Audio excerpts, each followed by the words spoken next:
beautiful line I read not long ago said, the best way to predict the future is to create it, which means to have a vision, and even though the vision is in the air or the sky, then build a foundation under your dreams. And when you see men and women who rise from poverty and obscurity to fame and renown, you invariably see someone who had a vision of what they could be and have and do that was far beyond what they were. Every one of us has had an experience. At one time when we were small, we had a vision of being grown up and having our own cars. And as we grew older, we had a vision of having our own homes and our own families. And as we grew older, we had a vision of traveling and going to Europe. We fulfill all our visions. The wonderful thing is this, is that we always tend to achieve our goals. The problem is that our goals are set so low that even when we do achieve them, they don't turn us on. They don't fill us with enthusiasm. So dream big dreams, if you like, and focus on results, not activities. This is the key. Be clear about the results that you're trying to accomplish. This is one of the keys of peak performance, by the way. All peak performers are result-oriented.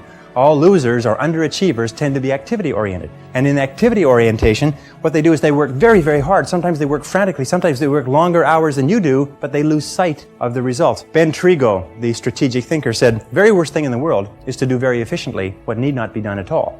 And many of us work very, very hard to do very efficiently what need not be done at all. And anybody who's ever had employees will tell you that every single day you come across your employees doing something very diligently, but it's completely irrelevant to the success of the business. So focus on results. Here's a key question to ask yourself in your working life. I think it's one of the most important key questions. I'll give you two. Number one is, what results are expected of me? What results are expected of me? Not what activities, but what results or what outputs, what am I supposed to produce in my job? A second question you can ask yourself is, why am I on the payroll? Why am I on the payroll? What results are expected? The results that are expected of us in selling are sales. And the only time that we are working is when we are doing something that contributes directly to that result. Isn't that true?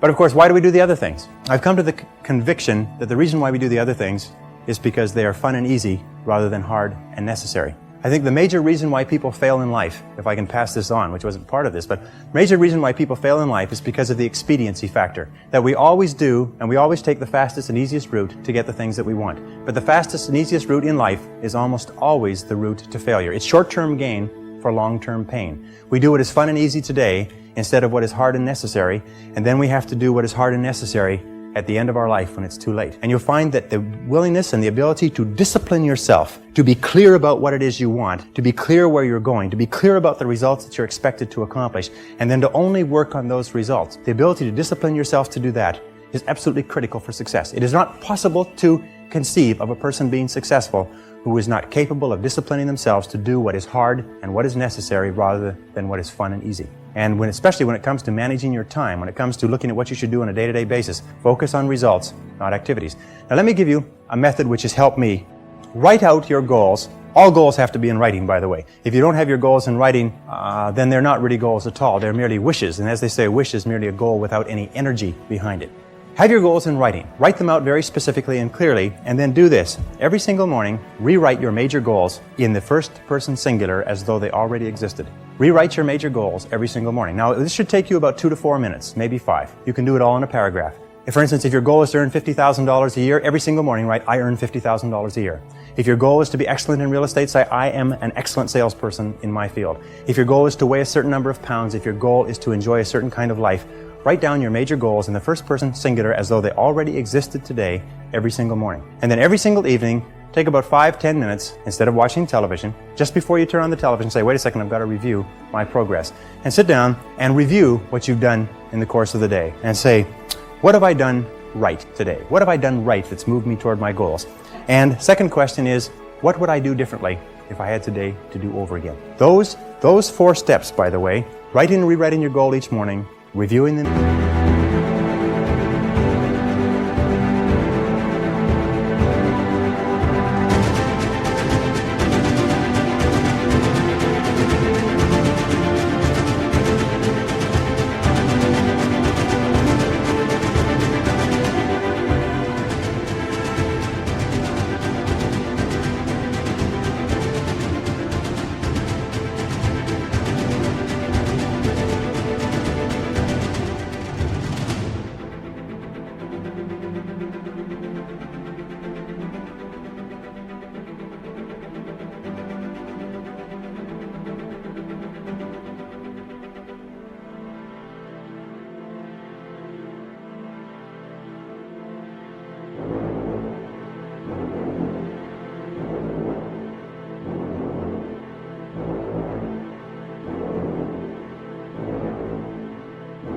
in the evening and asking yourself those two questions. What did I do right? What did I do that moved me toward my goals today? And what would I do differently if I had the day to live over? If you'll ask yourself those two questions, in the next 30 days, you'll accomplish more than you accomplished in the last 6 months. This is the most incredible method I've ever seen. I learned it some years ago. Just rewrite your goals every morning. The only problem with goals is that we don't set enough of them and we don't set them highly enough. You can have anything you want. Imagine you could have anything that you want, anything that you can hold in your mind on a continuing basis, you can have. Anything that you are crystal clear about wanting and are willing to pay the price to get, you can have. So clarity is the key. Be clear about what you want. Be clear about what you have to do to get it. Be clear about your vision. Be clear, speak, walk, talk, and act with clarity. And that's the final point with regard to clarity. I have seen many men and women who have tripped themselves up by being beaters around the bushers, if you like. They are very careful about whatever they say, and by the time they say it, people have gone home for lunch. And one of the keys to success is to be very straight and to be very clear, be very precise. Interesting, one of the reasons why people do not speak to the point is for fear of offending others. Isn't that true? For fear of offending others. Interesting study they did last year. They asked a great number of executives, male and female. They said, if you had to tell a person something unfortunate with regard to their career that was going to affect their lives, and this is something that you've known for a long time, how would you go about breaking the news to them? And each of the person described the strategy they would take. They would set up the timing right. They would start off with a talking about subjects that they had in common. They would close the door and keep out the noise. Anyways, they went around and round, and they were all circuitous routes of how they would get to the point. And then they reversed the question. They said, how would you like to be informed of this same subject? And every single one of them said, I'd like to be informed in a straightforward way. I'd like somebody to tell me straight the news. You see, all of us want to be dealt with in a straightforward way because we know we can take whatever it is. But we think that everybody else is too fragile. So what we do is we pussyfoot and tippy-toe around and avoid giving them the news, and we finally do get the news to them. Sometimes causes more problems than is necessary. So be straightforward, be clear in your language, be clear in your actions. Let people know exactly where you stand, and let people know exactly what you've said and what you mean. Very, very important. And it takes practice, by the way. Every single one of these habit patterns, every single one of these qualities has to be learned by practice. And I sat down and looked at this whole concept of excellence, and I saw something that I hadn't noticed. It's almost like something brought to the surface of your mind. I noticed that every single man or woman that I had studied who had achieved any kind of success in any field whatsoever had done it after they had made a commitment to becoming excellent in that field. And I began to look, and I began to compare, and I began to talk to people, and I speak to thousands of people virtually every month. I found that I never found a single person who was successful who was not excellent at what they did. That competence, the commitment to becoming excellent in your chosen field, is an indispensable prerequisite for success. That if you are not good at what you do, you haven't got a chance in our competitive society unless you win the lottery. That success is predictable. If you commit yourself to becoming excellent, it does a whole lot of other things within your mind, but if you commit yourself to becoming excellent, it changes everything about you. And only the top 5 or 10% are excellent. You've heard the rule, the 80-20 rule, the Pareto principle, that the top 20% of salespeople make 80% of the sales, that the bottom 80% of salespeople make 20% of the sales. Do you know what the difference, the ratio is there? The ratio is the difference between 16 to 1. That the average income of the people in the top 20% is 16 times the average income of the people in the bottom 80%. Now, let me ask you a question. Does it mean the people in the top 20% are 16 times better than the people in the bottom 80%? 16 times more experienced? Do they work 16 times the number of hours? Do they have 16 times the number of years of education? Are they 16 times more handsome? Are they 16 times anything? But 20% of these people are making 16 times the average of the rest. Prudential Insurance Company did a study some years ago, and they put the thousands of agents that they have throughout the United States into their computers and compared their income, and it came out the 80-20 rule worked. 20% of the salespeople were doing 80% of the business. Well, they had all the data on the computer, so they ran it through one more time. They said, what's the average income of the top 20% of the top 20% compared to the bottom 80%? Now, for those mathematicians among you, that works out to the top 4%. What was the average income? They found the top 4%.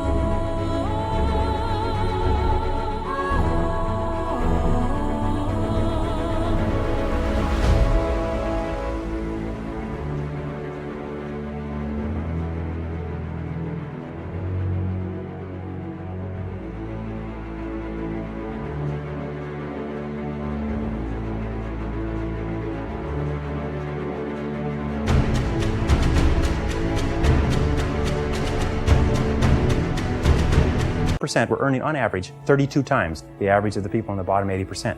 So they said, this is interesting, and they ran it through one more time. They found that the top 20% of the top 20% of the top 20%, which is the top 0.8%, that's good, top 0.8% were earning on average 54 times the average of the people in the bottom 80%. What they found is that in every state and in every major city where they had an office with a large number of agents working out of it, there was one agent who was selling the same product at the same price to the same people with the same competition under the same circumstances, under the same set of difficulties in the economy, who was earning 50 times the amount of the average adult. That there were 50 agents in the office and one person was earning more than all of them put together. Isn't that amazing? And one of the things they found is that the key to this was that each one of these agents had made the commitment to become excellent early in their career. They didn't say, I'm going to go into this and I'm going to earn a living. They said, I'm going to go into this and I'm going to be the best. You must commit yourself to excellence. You must commit yourself to becoming the best. And the wonderful thing is that excellence is a journey. It's not a destination. You never get there. Complacency and satisfaction are the key enemies of excellence. But once you commit yourself to becoming excellent, the whole world opens up for you. A very important point of excellence is just means simply this: do your best every time out and always strive to do it better.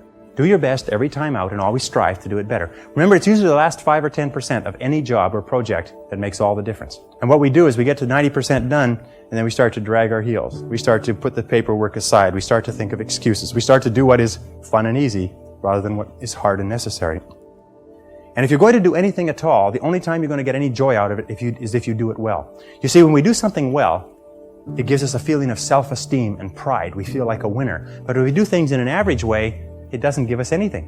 You notice that? It doesn't give us anything. We do it in an average way, it doesn't give us anything. But if we do it in a really exceptional way, it makes us feel wonderful about ourselves. You see, you don't have to be a quantum leap different from somebody else. You just have to be a little tiny bit different in the critical areas that make a difference. And you can achieve that simply by making it a goal, setting it as a goal, and working on it. You can become anything that you want to become. The harder you work, the better you get. The harder you work, the better you get. You know, in our society there's a lot of controversy over why should I work so hard for my job. The fact of the matter is that less than 5% really succeed. That's less than 5% of the population really succeed at life. Of 100 people working today, only 1 will be wealthy when they retire. 4 will be financially independent. 15 will have some savings. 80% will be broke and dependent upon charities and pensions. Only 1 or 2% of people in each generation really makes it in life. And in every single study, those people who make it are those who work hard, hard, hard. And if you think that it's hard to be successful, try being a failure. Try coming to the end of the trail with no money, dependent upon pensions, and you don't know what hard is until you try living like that. But if you work hard, the average self-made millionaire in America works 12 to 13 hours a day, works about 60 to 65 hours a week. I'll tell you this with regard to hard work, that in our society, you only work 8 hours a day for survival. Everything over 8 hours is for success. If you're only working 8 hours a day, you better have a rich uncle, or you better have somebody else who's going to take care of you, because 8 hours a day only gets you survival in our society. Because it's so competitive that somebody else is working 9, they've got an edge on you. Somebody else is working 10, they've got a bigger edge on you. Every hour over 8 that you invest is an investment in your future, is an investment in your success. And if you put in the hours over 8, whether it's studying or reading or working, if you put in the hours, it will pay off, and it will pay off in spades. It's like throwing seed in the ground. When you throw a seed in the ground, the plant that comes up is not just one seed, it's hundreds of seeds. There's a crop that you put in, but you must put the seed in the ground first. The market only pays excellent rewards for excellent performance. It pays average rewards for average performance. It pays below average rewards for below average performance. And I talk to men and women all over America who are unhappy, and they're sad, and they don't like their work, and you know why? It's because they're not good at what they're doing. And let me give you a couple of key points. First of all, you'll never have a feeling of self-esteem and self-worth. You'll never feel wonderful about yourself until you know that you are good at what you're doing. Number 2 is if you do not love your work enough to want to be the best at it, get out of it the way you would get out of a burning house. Do not stay at a job that you do not love, because it is the high road to failure, dissatisfaction, frustration, and unhappiness in life. Develop a sense of urgency. A sense of urgency is a quality that is possessed by only 2% of the population. 2% of the population do things fast. 2% of the population have a bias for action.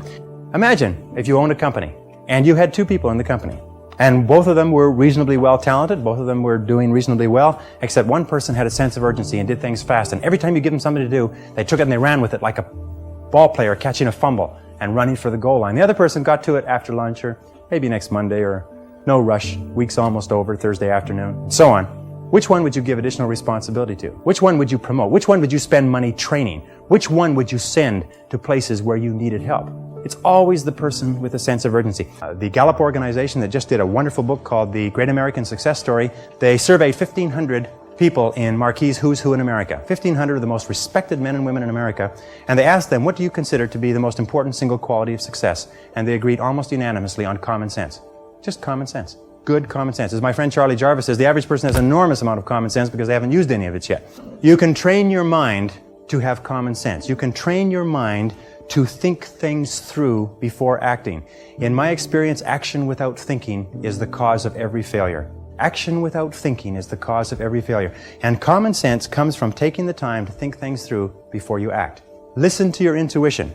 Your intuition is one of the best guides that you possibly have. You know from some of the other work that we've done is that each person has inside them an intuitive sense which will always give you the exact right answer for you. They've done some studies between men and women. When they test women's intuition, you've heard of women's intuition, everybody's heard of women's intuition, they find that when you give men and women tests and they're asked to answer on the basis of their intuition, men's intuition is equally as accurate as women's intuition. The only difference is that in real life, women have the intelligence to listen to their intuition, which is why they're smarter than men. And men do not listen to their intuition. Instead, they override their intuition because they're trying to get something they want the fastest and easiest way, even if their gut feeling says don't do it. Your intuition will always give you the most accurate answer for you. It's almost like an inbuilt computer that will take all of your life experience and knowledge and everything going on around you and give you exactly the right answer. So listen to your intuition. Learn from your setbacks. This is one of the characteristics of high-performing men and women, is that every single time they have a problem or a difficulty, they sit back and they dissect it and they learn everything possible from it. They try to develop general principles. From each setback, they say, what is the valuable lesson I can learn? So you take a look at everything that has happened to you, take a look at the very most difficult experience that you're in right now, and ask yourself, what is the most valuable lesson I can learn from this experience? And believe me, if you look for the lesson, in the Bible it says, seek and ye shall find. It doesn't say seek and occasionally you might find something. It says seek and ye shall find. If you look for the valuable lesson or the seed of an equal or greater advantage or benefit in every difficulty, you will find it. It's always there. And I love the line from Socrates that says, the unexamined life is not worth living, which means that the life where you do not take the time to reflect on your experiences. Aristotle said that wisdom is an equal measure of experience plus reflection. And the reason so few people have wisdom is what they have is experience, but they never take the time to sit back and reflect on what's happening to them, reflect on what they're learning. How many people here have seen people get out of bad relationships and get immediately back into bad relationships? Or get out of a lousy job and immediately join a company and get into another lousy job? What is the natural thing that people do? They get fired or laid off from a job, they quit, they go down the street, they look for what? Another job exactly like it. The hallmark of creativity is curiosity. The hallmark of ignorance and stupidity is the cessation or stopping from asking questions. And I've worked with some of the brightest men and women in this nation, and I find that the smartest people of all, the ones that have the greatest...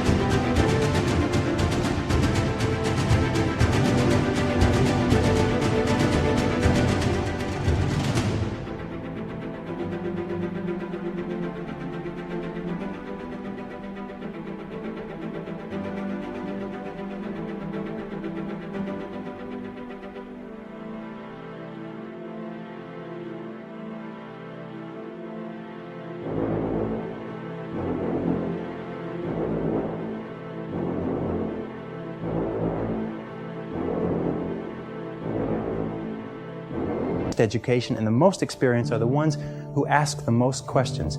They ask questions almost as if they were children, but they never stop asking questions. They're very open and flexible, and they have the ability, once they learn a new piece of information, to drop what they're doing if the new information contradicts it and do something else. Do you know what most people do? Most people keep on doing what they're doing until they run into a wall. As they say, the more you do of what you're doing, the more you'll get of what you've got. Someone pointed out to me not long ago, and I think it's very true, is that all changes in our life come with the input of new information. That if we do not have new information, we keep on doing the same thing forever as the result of inertia. And creative people are always looking for faster, better, easier, cheaper, newer ways to do things. Remember, 80% of everything that we are doing today in our general business will be different 5 years from now. 80% of the products that we use, the food that we eat, the cars we drive, the music we listen to, the movies we go to, even the streets we drive on, 80% of everything will be new in 5 years. That's how rapidly things are changing. According to the research, all you need is an idea that's 10% new to start a fortune. An idea that's 10% new. As a matter of fact, an idea that's more than 10% new is probably too new for the average consumer to accept it. An idea that's 10% new. How many times have you been going about your daily business and you see the need for a product or service? And you say, now I wonder why somebody doesn't produce that. And about 2 or 3 years, then you say, well, it can't be any good. I thought of it after all. And then 2 or 3 years later, a company comes out with that idea, or some company comes and makes $1 million at that, and you say, I thought of that idea 2 or 3 years ago. Every single person here has had that experience. What you have to do is trust your ideas. If you decide that you're going to earn a certain amount of money, that you're going to achieve a certain level of wealth, that you're going to achieve a certain life estate, and you program that into your subconscious mind, and you then turn it over to your intuition, you will get the ideas, the insights, the inspirations necessary to achieve your goals. And that's the only difference between very wealthy, successful people and the average person, is that they simply follow their intuition. They're not smarter, they're not different, they're not more educated, they're not more talented, they just follow that inner guide. Develop the people skills that you need to be successful. Take courses in communications. Take courses in effective listening. Take courses in public speaking. You know, one of the most important parts of communicating and getting along well with others is the size of your vocabulary. You've probably heard that before. The size of your vocabulary, your ability to express yourself orally, your ability to stand on your feet, your ability to write effectively and get your point across to others will have a tremendous impact on your life. Because you cannot imagine a successful person who cannot communicate effectively with other people. And you can develop the capacity to be an excellent communicator. If you were to learn one new word a day, if you were to make an effort by carrying a dictionary around, I have taught myself French, Spanish, German, and smatterings of about 10 other languages.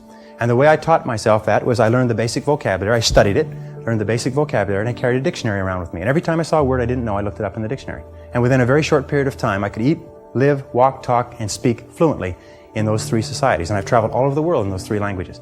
The Carnegie Institute of Technology did a study about 10 years ago now, and they studied 10,000 men and women who were let go from their companies. And they found that 95% of the people who were let go from their companies were let go because of their inability to get along with others. This is caused by low self-esteem more than anything else. In my estimation, those of you who know that low self-esteem, more than anything else, causes our personality problems. Not liking ourselves, not accepting ourselves, feeling inferior inside, causes us to lash out at other people. And the wonderful thing is that if you're clear about your goals, and you're committed to becoming excellent, and you concentrate single-minded on what is important to you, you have a tendency to like yourself more. Your self-esteem goes up. Your ability to get along with other people goes up. But if you have no goals, and you're not very good at what you do, and you're just doing whatever comes to hand, then your self-esteem goes down.